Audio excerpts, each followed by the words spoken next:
열왕기상 4장 1절부터 6절까지의 말씀을 함께 봉독하겠습니다.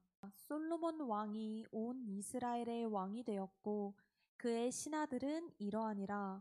사독의 아들 아사리야는 제사장이요 시사의 아들 엘리호렙과 아히야는 서기관이요 아힐룻의 아들 여호사밧은 사관이요 여호야다의 아들 브나야는 군사령관이요 사독과 아비아달은 제사장이요 나단의 아들 아사리야는 지방 관장의 두령이요 나단의 아들 사붓은 제사장이니 왕의 벗이요 아히살은 국내 대신이요 압다의 아들 아도니람은 노동 감독관이더라.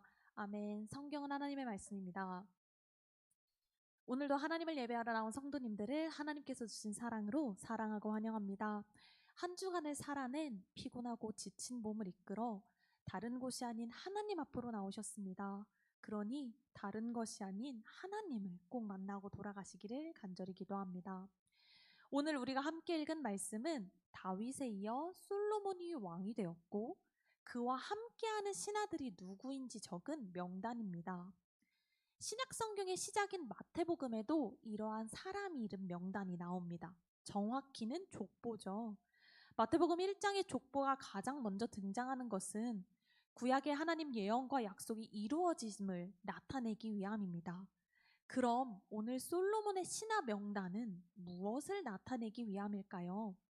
솔로몬 신하들의 특징 3가지를 함께 살펴보겠습니다. 첫 번째로 솔로몬의 신하들은 기도로 세워진 사람들입니다. 성경에 나오는 인물들마다 사람들이 공통적으로 떠올리는 주요 사건들이 있습니다. 노아 하면 방주를, 모세 하면 홍해가 갈라짐을, 다윗 하면 골리앗과의 싸움이 생각납니다. 그렇다면 성도님들께서는 솔로몬과 관련된 사건은 어떤 것이 떠오르시나요? 다수의 성도님들이 알고 있는 사건으로는 누가 진짜 아기 엄마인지 찾아내는 재판, 솔로몬의 성전 건축, 그리고 솔로몬의 기도가 있습니다. 솔로몬은 왕위에 오르고 나서 하나님 앞에 1000번제를 드렸습니다. 그 후 여느 때와 같이 하나님께 예배하러 갔을 때 하나님께서 솔로몬의 꿈에 나타나 이렇게 물어보십니다. 내가 너에게 무엇을 주기를 바라느냐? 나에게 구하여라. 솔로몬은 이렇게 대답합니다. 주님의 종에게 지혜로운 마음을 주셔서 주의 백성을 재판하고 선과 악을 분별할 수 있게 해주시기를 바랍니다. 그는 하나님께 영생이나 부요함이 아닌 하나님의 지혜를 간구하였습니다. 그래서 솔로몬은 하나님께서 주신 지혜를 가지고 나라를 이루어갔습니다. 그래서 지혜롭게 진짜 아기 엄마가 누구인지를 가려냈습니다. 그가 하나님의 지혜를 가지고 통치한 것은 오늘 본문에서도 알 수 있습니다. 그의 신하들의 명단을 살펴보면 누군가의 아들이라는 표현이 반복해서 나옵니다. 본문에서 등장하는 부모들인 사독과 시사, 나단은 다윗의 신하들이었습니다. 또한 아힐룻의 아들 여호사밧과 여호야다의 아들 브나야 역시 다윗의 신하였습니다. 솔로몬의 신하들 대부분이 다윗과 함께 일했던 사람들인 것입니다. 그럼 지혜로운 솔로몬인데 어쩔 수 없이 사람을 뽑을 때 출신 배경과 부모를 보고 뽑은 것일까요? 성경에서 이름이 언급된 다윗의 아들들을 살펴보면 다윗은 왕위에 오르기 전에 6명의 아들을 낳았고 왕위에 오른 다음에는 13명을 낳았습니다. 따라서 최소 19명 이상의 아들이 그에게 있었고 그 중에서 솔로몬은 대략 10번째 정도인 후순위 아들이었습니다. 그래서 다윗은 성경에서 솔로몬에게 왕위를 물려주겠다는 정확한 입장을 보이지 않습니다. 아도니아가 왕위에 오르기 위해 다윗에게 반란을 준비하자 밧세바와 선지자 나단의 주도로 솔로몬은 급하게 왕위에 오르게 됩니다. 다윗은 솔로몬이 왕위에 오르고 나서야 그에게 유언과 다름없는 권면을 남기고 사망합니다. 솔로몬은 다윗의 총애를 받으며 왕위에 오르지 않았습니다. 그러면 선왕의 흔적을 지울 법도 한데 그는 자신의 유익을 위하여 행동하지 않았습니다. 다윗의 신하들을 모두 자르고 자신의 사람들로 채울 수 있었으나 하나님께서 주신 지혜를 가지고 함께 협력할 사람들을 세웠습니다. 하나님께 기도로 간구한 지혜를 가지고 가장 적합한 이들을 선정하였습니다. 사랑하는 성도 여러분, 하나님께서 솔로몬의 신하들을 세우셨습니다. 그리고 하나님께서 성도님을 세우셨습니다. 사람은 하나님의 일을 좌지우지할 수 없습니다. 사람이 아무리 계획을 한다 할지라도 하나님은 하나님의 일을 하십니다. 그러니 내가 서 있는 자리가 사람의 유익이 아닌 하나님의 부르심임을 늘 기억하시기를 바랍니다. 두 번째로 솔로몬의 신하들은 다양한 자리에서 활동하였고 그 다양한 각자의 자리에서 최선을 다했습니다. 오늘 본문에는 9가지 역할이 등장합니다. 대제사장은 예배를 집례하는 사람입니다. 서기관은 문서 작성과 행정 기록을 담당합니다. 사관은 왕정 역사 기록을 담당합니다. 군사령관은 군사 책임자입니다. 국내 대신은 궁정의 행정을 책임집니다. 여기에 다윗 시대에는 없는 3가지 역할이 있습니다. 첫 번째는 왕의 벗입니다. 비공식 조언자로 왕의 최측근을 의미합니다. 두 번째는 지방 관장의 두령입니다. 솔로몬은 나라를 12지역으로 나누어 각각 관장을 두었습니다. 이들의 총책임자가 바로 오늘 말씀에 나오는 지방 관장의 두령입니다. 마지막은 부역 감독관입니다. 이들은 백성의 부역과 노동을 조직화하는 역할을 합니다. 다윗 시대에서 일했던 사람들이 솔로몬 시대에서 새로운 모습으로 각자 맡은 바 역할을 감당하였습니다.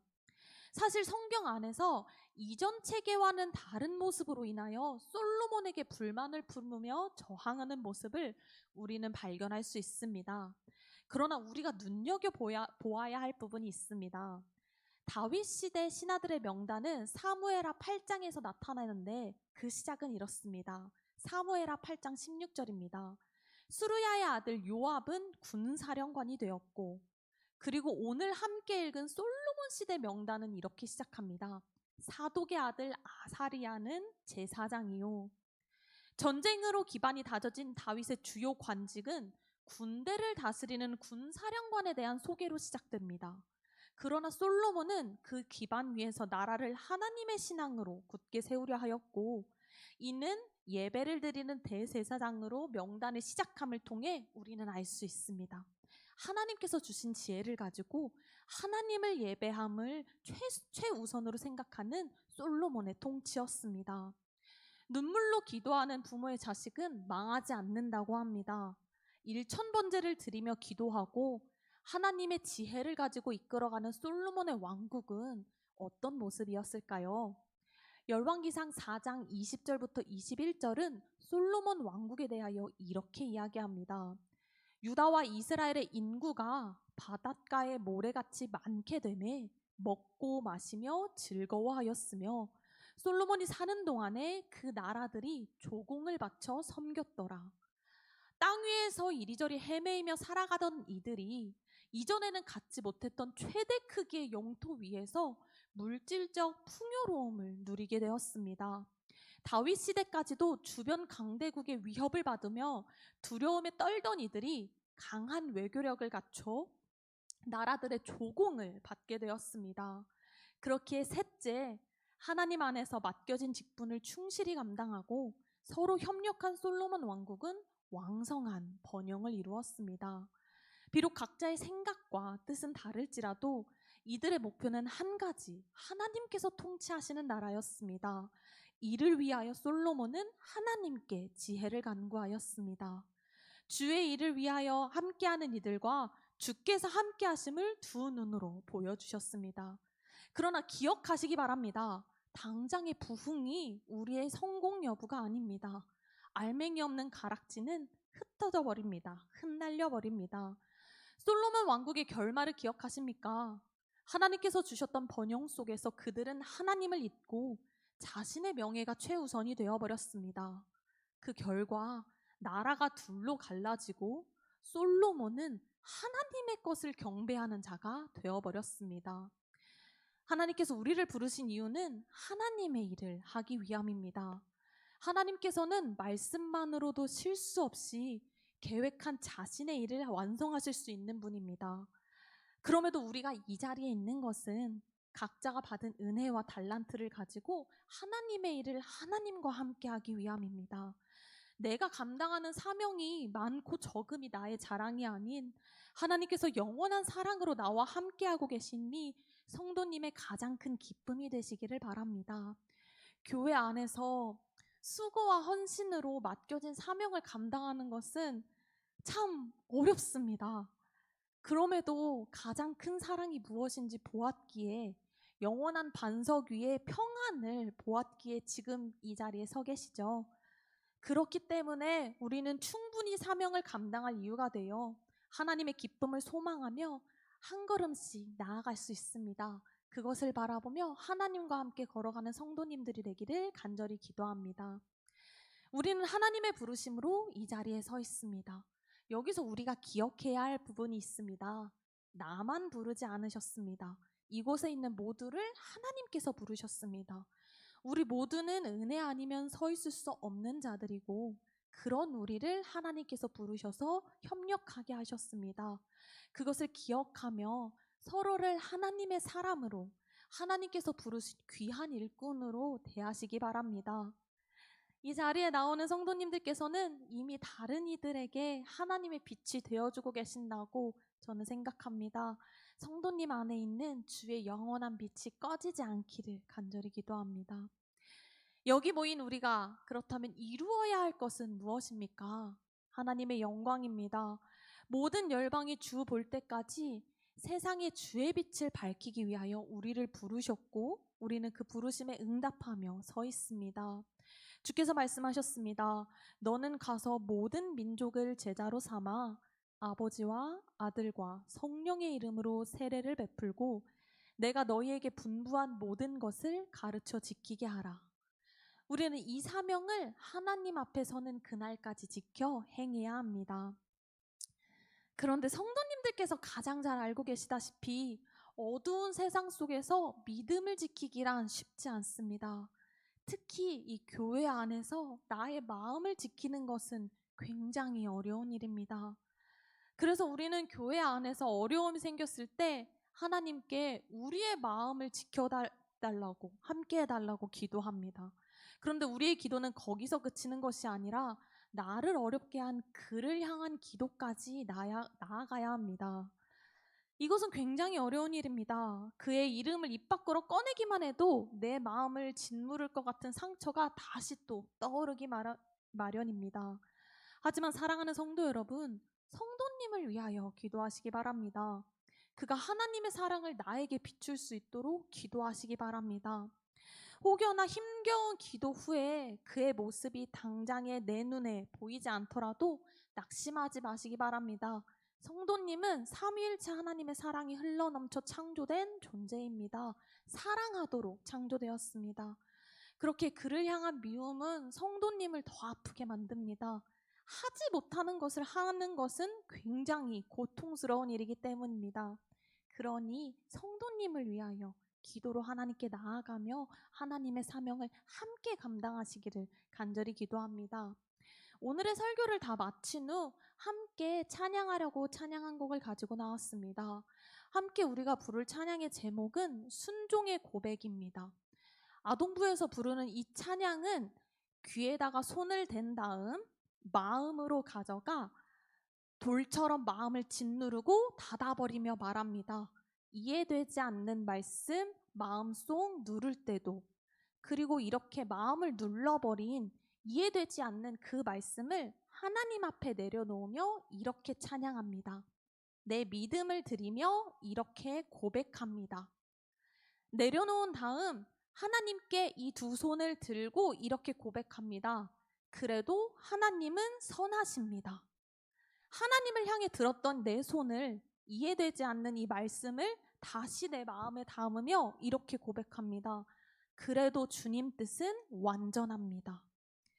하나님께서 나를 세우신 자리가 나에게 버겁다고 느껴지십니까? 하나님께서 나에게 맡기신 것들이 너무 많다고 느껴지십니까? 하나님의 말씀대로 순종하는데 함께하는 이들로 인하여 무너진 마음이십니까? 하나님은 성도님과 사랑하기 위하여, 함께하기 위하여 부르심을 기억하시기 바랍니다. 국어사전에 보면 똥인지 된장인지라는 표현이 있습니다. 눈으로 딱 보았을 때 쉽게 구분이 가능하다는 것을 비유적으로 표현한 것입니다. 죄악된 세상에서 어떤 것이 우리에게 선인지 하나님의 계획인지 우리는 눈으로만 보아서는 알 수가 없습니다. 직접 하나님께서 부르신 그 자리에 서야 말도 안 되는 상황과 환경 속에서도 하나님께서 나와 함께 하시고 나에게 역사하심이 무엇인지 깨달을 수 있습니다. 나보다 앞서 행하시는 하나님의 신실하심을 두 눈으로 볼 수 있습니다. 그러니 사랑하는 성도 여러분, 하나님께서 부르실 때 아멘으로 순종하며 나아가시기 바랍니다.